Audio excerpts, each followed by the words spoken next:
प्यारे विद्यार्थियों, जय श्री राम। अपूर्व हिंदी कक्षा में आपका एक बार फिर से मैं हार्दिक स्वागत करता हूं। साथ ही आप लोगों से क्षमा प्रार्थी भी हूं। काफ़ी दिनों से मैंने अपने वीडियो अपलोड नहीं किए। उसका विशेष कारण यह था कि मेरे परिवार का एक सदस्य कोविड-19 से पॉजिटिव पाया गया और उससे 8-7 दिन हम सभी परेशान रहे, लेकिन आप सभी की दुआ और प्रभु श्री राम के आशीर्वाद से सब कुछ ठीक हो गया। हम अपने टॉपिक पर आते हैं जो अधूरा है। रामचरितमानस से उद्धत रावण मंदोदरी संवाद हम पढ़ रहे थे, जिसे लंका कांड से लिया गया है। मंदोदरी रावण को सीख देते हुए कहती है कि जेहि जलनाथ बंधायऊँ हेला, उतरे प्रभु दल सहित सुबेला। कारुणिक दिन कर कुल के तू, दूत पठायऊँ तव हित हेतु। सभा मांझ जहि तब बल माथा, करि बरूथ महु मृगपति जथा। अंगद हनुमत अनुचर जाके, रण बांकुरे वीर अति बांके। तेहि कह पिय पुनि पुनि नर कहूँ, मुधा मान ममता मद बैहूँ। अहै कंत कृत राम विरोधा, काल विवश मन उपज न बोधा। काल दंड गहि काहू न मारा, हरई धर्म बल बुद्धि विचारा। निकट काल जहि आवत साही, तई भ्रम होई तुम्हारी नाही। क्या कहती है कि हे स्वामी, जहि जलनाथ बंधायऊँ हेला, कि जिसने जलनाथ अर्थात समुंदर को हेला यानी खेल खेल में ही, मजाक में ही बंधाया यानी बांध लिया है। उतरे प्रभु दल सहित सुबेला, और प्रभु श्री राम इस समुद्र तल को लांग करके, सुबेला यानी समुद्र तट को लांग करके अपने दल के सहित इधर आ गए हैं। कारुणिक दिनकर कुल केतु, कारुणिक यानी करुणावान, करुणावान सूर्यवंश की पताका, केतु यानी पताका, कुल यानी वंश, कि सूर्यवंश की पताका करुणावान भगवान श्री राम दूत पठायऊँ तव हित हेतु। फिर भी उन्होंने आपके हित के लिए यहाँ पर दूत अर्थात अंगद को भेज दिया। सभा मांझ जहीं तव बल मथा, और सारी सभा के मध्य में यानी भरी सभा के बीच में उसने आपके बल को मथ दिया अर्थात चूर चूर कर दिया। करी बरूथ महु मृगपति जैथा, बरूथ यानी समूह हाथियों का, और मृगपति यानी शेर। जैसे हाथियों के झुंड में शेर खलबली मचा देता है, वैसे ही उनके दूत अंगद ने आपकी सभा में खलबली मचा दी थी। अंगद हनुमत अनुचर जाके, अंगद और हनुमान जिसके सेवक हैं, पायक हैं। रण बांकुरे वीर अति बांके, और रण में वीर योद्धा की तरह बांकपन दिखाने वाले योद्धा हैं। रण बांकुरे, रण में टेढ़ापन दिखाने वाले अत्यंत वीर बांकुरे हैं। तेई कहे पिय पुनि पुनि नर कहूँ, तेई कहे पिय पुनि पुनि नर कहूँ। उन्हें आप हे प्रियतम बार बार साधारण मनुष्य समझ रहे हैं और कह रहे हैं। मुधा यानी बेकार में ही, मान ममता मद बैहूँ, क्या आप बेकार में या व्यर्थ में ही ममता और घमंड में बह रहे हैं।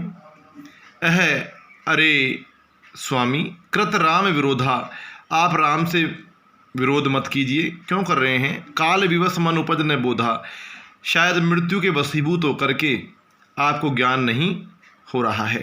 बोधा यानी ज्ञान। काल दंड गही काहू न मारा, स्वामी मृत्यु, काल दंड यानी डंडा, ले करके पकड़ करके गई, मानी पकड़ करके, काहू न मारा किसी को नहीं मारता है। हरई धर्म बल बुद्धि विचारा, वह तो केवल धर्म बल और बुद्धि को हरण कर लेता है। निकट काल जहीं आवत साई, तेहि भ्रम होई तुम्हारी नाई। जिसके, हे स्वामी, जिसकी मृत्यु समीप आती है उसको आप ही की भांति घमंड हो जाता है कि मैं ही सर्व समर्थ हूँ, अहम ब्रह्मो अस्मि, ऐसी उसकी भावना हो जाती है। दुई सुत मरे, आपके 2 पुत्र मर चुके हैं। देहऊं पुर, और आपका जो पुर यानी लंका जो है, आपका राज्य है, वो जल चुका है। अजहूं पूर पिय देहूं,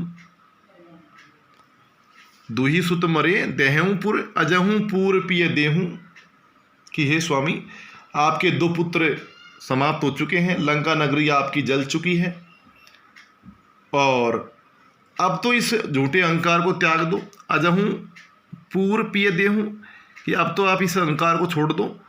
कृपा सिंधु रघुनाथ भजी, हे स्वामी, कृपा के सागर प्रभु श्री राम का भजन कीजिए। नाथ विमल जस लेऊं, और हे स्वामी, पवित्र यश को धारण कीजिए ताकि सारे संसार में तुम्हारी बड़ाई होने लगे। ठीक है बेटाओ, अगला है, बड़ा है लेकिन इसको पूरा कर लेते हैं। तव बल नाथ डोल नित धरनी, तेजहीन पावक शशि तरनी, कि हे स्वामी, मंदोदरी एक बार फिर से समझा रही है। तव बल नाथ डोल नित धरनी, स्वामी आपके बल के कारण, आपका बल का प्रताप ही है कि रोज पृथ्वी आपके वजन से, आपके बल से डगमगाती है। तेजहीन पावक शशि तरनी, शशि यानी चंद्रमा, तरणी यानी सूर्य, अग्नि मानी पावक यानी अग्नि, कि आपके तेज के आगे तो अग्नि, चंद्रमा और सूर्य भी फीके पड़ जाते हैं। शेष कमठ सही सकई ने बहारा, पृथ्वी को धारण करने वाले शेषनाग, कमठ यानी कच्छप, सकई ने बहारा, वो भी आपके भार को सहन नहीं कर पाते हैं। भाई पृथ्वी को ऐसा माना जाता है कि शेषनाग या कच्छप ने कछुए ने धारण कर रखा है, लेकिन वो भी आपके भार को सहन नहीं कर पाते हैं। सो तनु भूमि परेऊं भरी छारा, ऐसा आपका ये शरीर जिसको शेषनाग और कच्छप भी सहन नहीं कर पाते थे, आज राख बन करके या राख के समान पृथ्वी पर पड़ा हुआ है। ये बातें तब की है जब रावण की मृत्यु हो चुकी थी। वरुण कुबेर सुरेश समीरा, रण सन्मुख धरि काहू ने धीरा, कि जल देवता कुबेर, सुरेश देवताओं का जो स्वामी इंद्र है, समीर यानी पवन देव, रण सन्मुख युद्ध में आपके सामने, धरि काहू ने धीरा, कोई भी ठहर नहीं पाता था, धैर्य नहीं रख पाता था। भुजबल जीते हूँ काल जमसाई, कि हे स्वामी, आपने तो अपनी भुजाओं के बल से मृत्यु को भी जीत लिया था। आज परहूँ अनाथ की नाही, लेकिन प्रभु श्री राम के कारण आज आपकी दशा अनाथों के समान हो गई है। आज आपके कुल में कोई पानी देने वाला नहीं रहा। जगत विदित तुम्हारी प्रभुताई, सारे संसार में आपकी जो प्रभुताई है, आपकी जो प्रभुत्व संपन्नता है, वो पूरा संसार जानता है।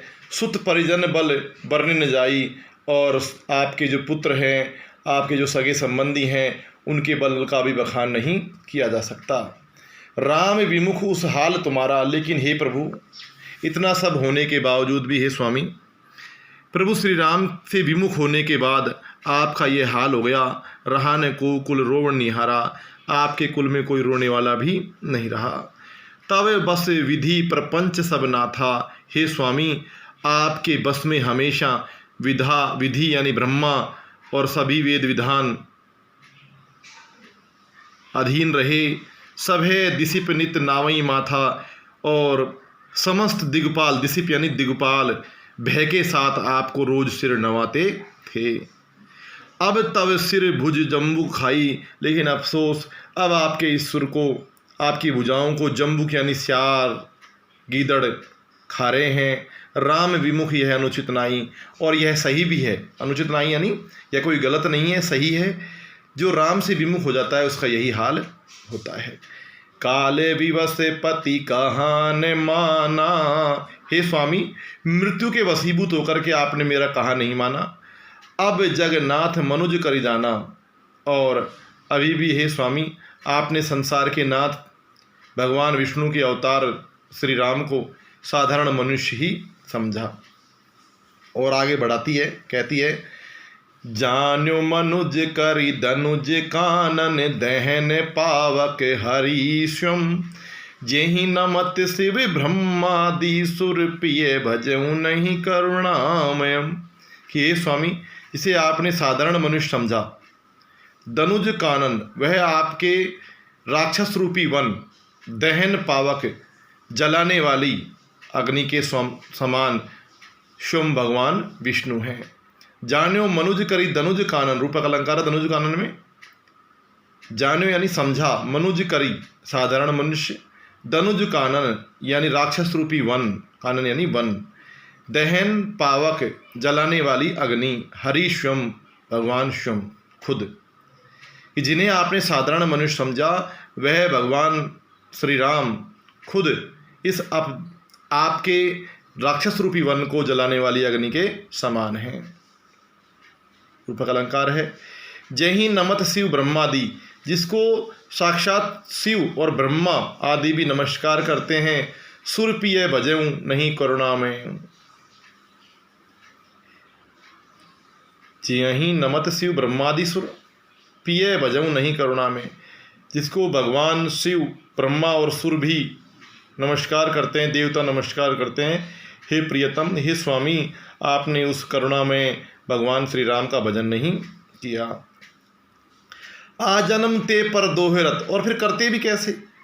जन्म भर से जीवन भर पर दोहरत आपका शरीर या फिर आप स्वयं दूसरों का विद्रोह करते रहे, उनसे बैर भाव करते रहे।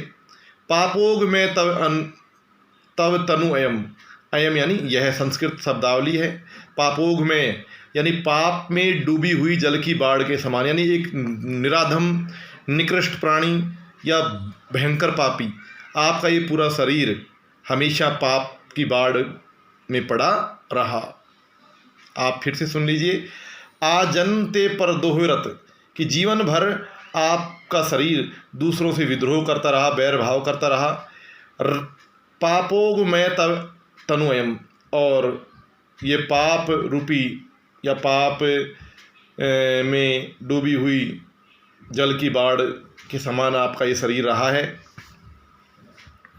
तुम्हें हूँ दियो निज धाम राम नमामि ब्रह्म निरामयम, उसके बावजूद प्रभु श्री राम ने तुम्हें हूँ यानी आपको दियो यानी दे दिया है निज धाम, स्वयं का स्थान, राम नमामि ब्रह्म निरामयम, इसलिए उस निराकार निर्गुण परमात्म स्वरूप ब्रह्म स्वरूप श्री राम को मैं नमस्कार करती हूँ, उन्हें नमस्कार करना चाहिए। अह दुख भरे शब्दों में कह रही है, अह नाथ रघुनाथ समय कृपा सिंधु नहीं आन, आन यानी दूसरा, कि हे स्वामी कृपा के सागर भगवान श्री राम के समान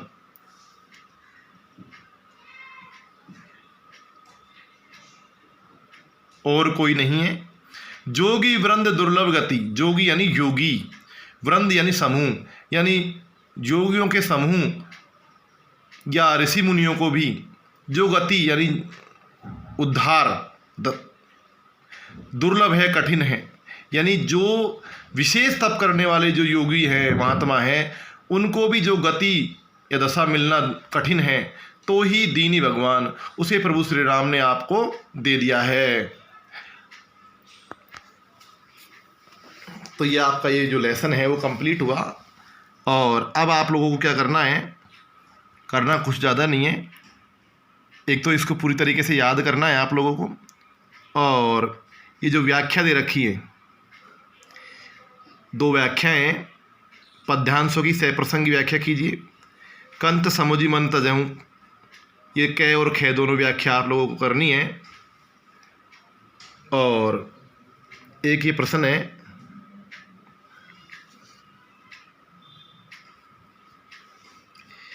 चौथा, निम्नलिखित पंक्ति का भावार्थ लिखिए। निकट काल जहीं आवत साईं, तहीं भ्रम होई तुम्हारी नाही। कि हे स्वामी, मृत्यु जिसके नज़दीक आती है उसे आप ही के समान भय नहीं भ्रम हो जाता है। अर्थात मृत्यु जिसके ऊपर आनी होती है वह आप ही की तरह भ्रमित हो जाता है, किसी को कुछ नहीं समझता। जैसे आप प्रभु श्री राम के वास्तविक स्वरूप को नहीं समझ पा रहे हैं, इस प्रकार आपको लिखना है। ठीक है।